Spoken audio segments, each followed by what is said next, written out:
All right, so Adam, you're the ghost. So a dark figure comes in, the head's popping about and then moving about, right? Yeah, it's just sort of popping about and like making this sort of hissing sound. All I can really remember is like I couldn't breathe at all. That's like, a thing. I couldn't breathe. I couldn't move.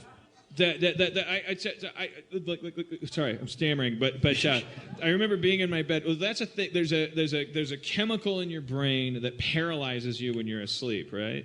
So that you don't, if you have a dream that you're like fucking a hot dog, that you don't get up and fuck a hot dog, and which won't be a hot dog. It'll be the ironing board, and you'll hurt your family. When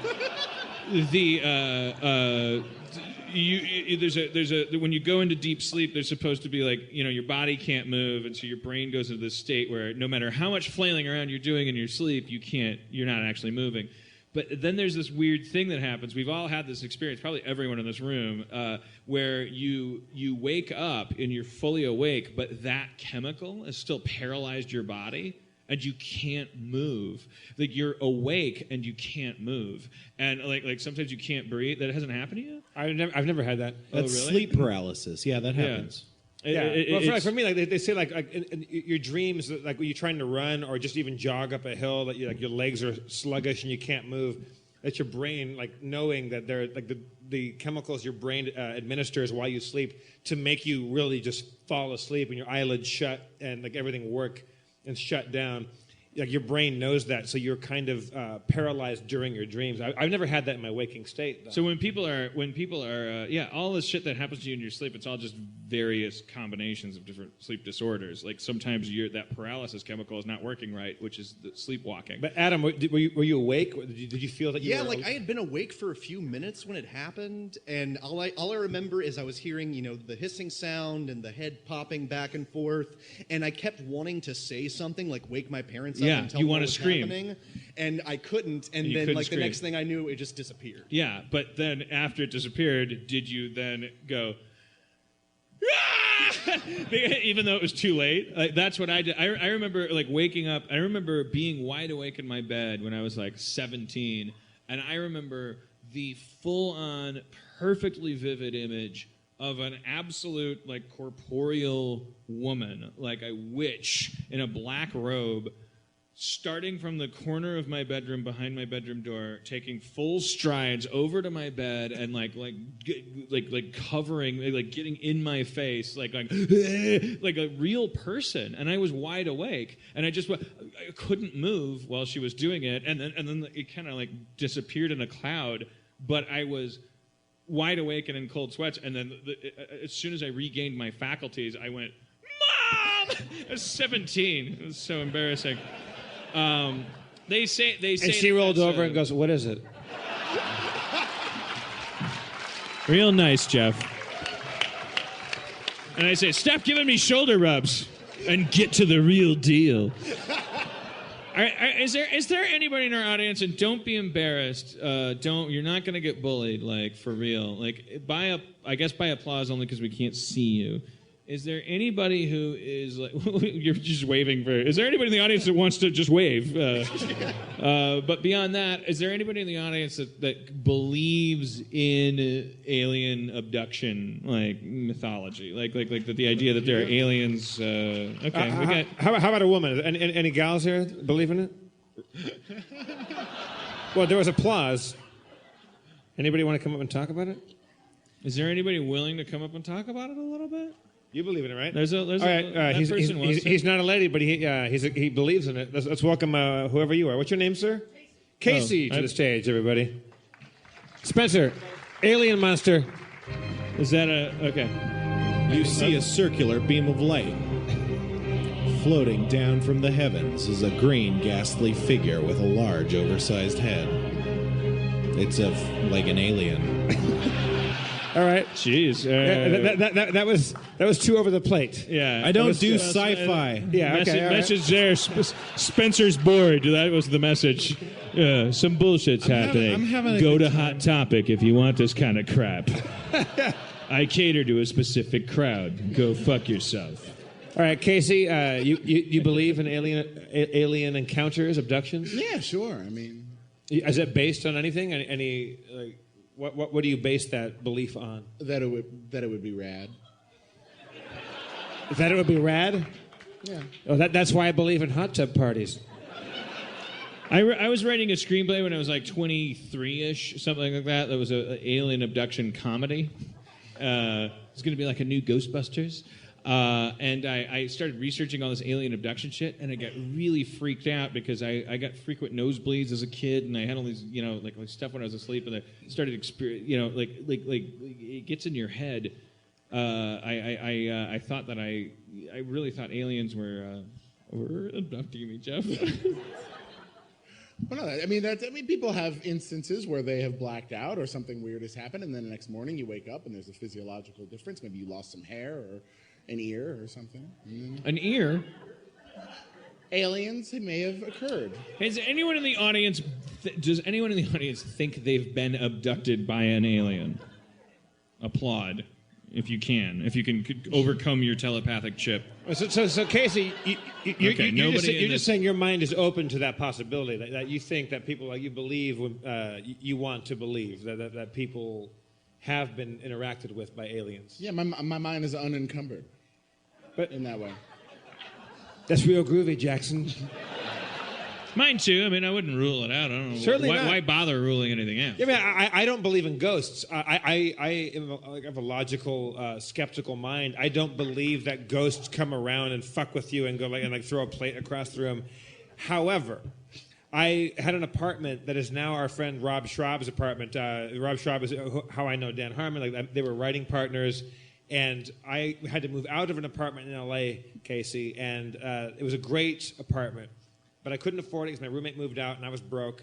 But the day that my friend and I moved in, it was Halloween, but we didn't think about that. And also the number, the prefix for the phone number that the telephone company wanted to give us was 666, because mine is 665, but that's like 664, 663, that's that neighborhood. But they can't get rid of the 666s because people, are Catholic and shit, or whatever. So, and my roommate was Irish Catholic. He's like, oh no, we can't do that. Oh, my mother will never call me. She'll never call. And so we got another number. And so we check in this new place. And we were the third residents to ever live there. But the apartment was built in the 50s. The first resident, a LAPD homicide detective, and then an old married couple. And the husband died, not in that apartment, at a hospital rather. And the wife moved to a one-bedroom in the building. So we move in. It's a great place. And every time the two of us were out of the house, or out of the apartment, something crazy happened. We bought a brand new clock. Every time we left, we come back, the clock would be stopped at a certain time. And all of the pictures on the wall would be off the wall, but thrown across the hallway to the opposite side and broken. So if a painting was on the right side of the hallway, it would be thrown to the left side of the hallway and smashed, and left to right and smashed, and things would be tipped over and broken. So we thought, okay, like somebody has our keys and they're coming in, they're wrecking our place. So we asked Helene, the widow of the dead guy, who'd lived there for 35 years, does anybody else have these keys? She goes, no, we just put new locks on. I don't even have the keys. You and the landlord, and he's this 80-year-old guy, like only you guys have the keys. So usually one or the other of me and Paul would be at the apartment at one time because we had very different schedules. Because I was an alcoholic and he was an animator. So he was up early and I was out dancing. So we were usually, somebody was at home. But anytime the two of us went to the market together, we'd come home and everything was busted. The pictures were all thrown around, clocks would stop, and the bathtub there would be just matter everywhere. Not if the drain spat out stuff, or not if it backed up. There was just a random splatter pattern of stuff all over the bathtub, and we just thought someone's fucking with us. What's going on?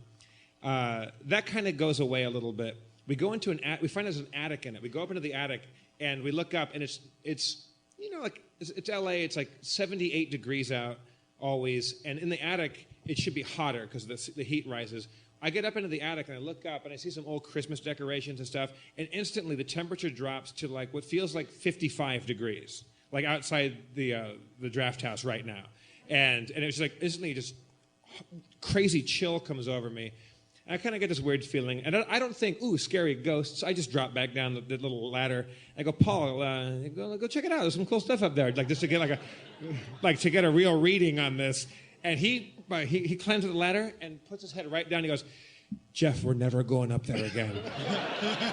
All right, so time passes a little bit. I'm in my bedroom. I had the bedroom where the husband slept because they were an old married couple, and I think you find that often they sleep in different rooms because the husband snores and farts and the woman wants to get a night's sleep. And I had his room, and I was getting undressed. I'm down to my boxers, and I just have a feeling that absolutely somebody's behind me. Like somebody's like on the carpet behind me. And I turn around, I'm like, okay, fucking enough of this shit. Had enough of this. You're dead? You don't live here anymore? I live here now, so fucking stop it! Stop it! And nothing ever happened again. So I still... It's just that simple. Hang on. Story is far from over. The only reason they made a bigger deal out of it in The Exorcist is because obviously that would be a shitty movie. If, knock it off! My roommate, I got work in the morning. My roommate goes, what the hell's going on? I go, I just exercised my bedroom as a fucking guy. So the end. I lived there for another 8 months. Nothing weird ever happens. I never thought the place was haunted. There was this weird activity that kept fucking happening. But there was a time when I felt there was a motherfucker standing behind me. And not because the guy had died there. He didn't die there. I was not implanted with this knowledge. I didn't really care about it. So Rob Schraub moves in a year later when I move out. And story's halfway done. Oh.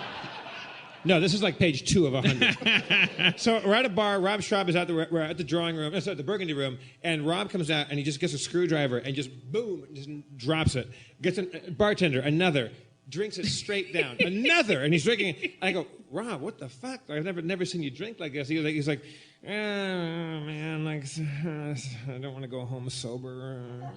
I'm like, what, something wrong, like with the girlfriend or the girl you're dating? He's like, no. It's like, I don't know, it's stupid. I don't want to talk about it. I just don't. He's about to cry. I'm like, what the fuck's going on? He goes, the place on Lowry is like, anything weird ever happen there to you? And I was like, what do you mean? I don't instantly leap to ghosts. I never really thought that was ghosts. Just a bunch of weird shit happened. And he goes, I don't know. I was like, you slept in the bedroom I slept in, right? I sleep, and I go, yeah. And he goes, is it haunted? I go, oh, yeah, totally. And Rob goes, oh, don't say that! Don't say that! Don't say it. He starts crying. I go, what happened? What the fuck happened? He goes, ever since I moved in there, I hung all this artwork up, and every time I left the place and there was nobody in there, I would come back and all the paintings were off the walls, and they were all broken. Anytime I hung a picture of somebody's face on it, all the pictures were gone and were smashed across the room. And last night, there was all this weird shit going on, but last night I was laying in bed, and I heard my bedroom door open, and I heard somebody walking across the carpet into my room, and I felt the weight of a person's body getting onto my bed. And I was like, were you awake or were you asleep? He was like, I was on my stomach, which is rare for me, but I looked at the clock, and it was 4:10 a.m., and I thought, are Dan and Jeff still here? Did we watch a movie together? It's like, no, they're not here. He's like, I had this conscious thought, and I felt this person get on top of me. And I thought, like I said, it's a burglar. Like, so a burglar's in my room or a rapist. Because it would never be Dan or Jeff. Yeah. Certainly not. Not until tonight. And he the weight of a body got on top of him, and he heard a voice in his ear going, and the voice said, what are you doing in my room? And Rob jumped up across the room, and nothing was there. So I went with Rob to the apartment again, and I went, get the fuck out of here, man! You're dead! Like, Rob made me go back and be the world's shittiest exorcist. This has been a Halloween, Arlington National Cemetery. Spooky, ooky Harmontoonies. The end. Jesus Christ. I think you've told that story before on the podcast. Is that right? Yeah. I don't give a shit. Oh, okay. No? Yeah, in your face. All right, good. Dude, Thank Dan, God. all credibility is lost with a camera on your head.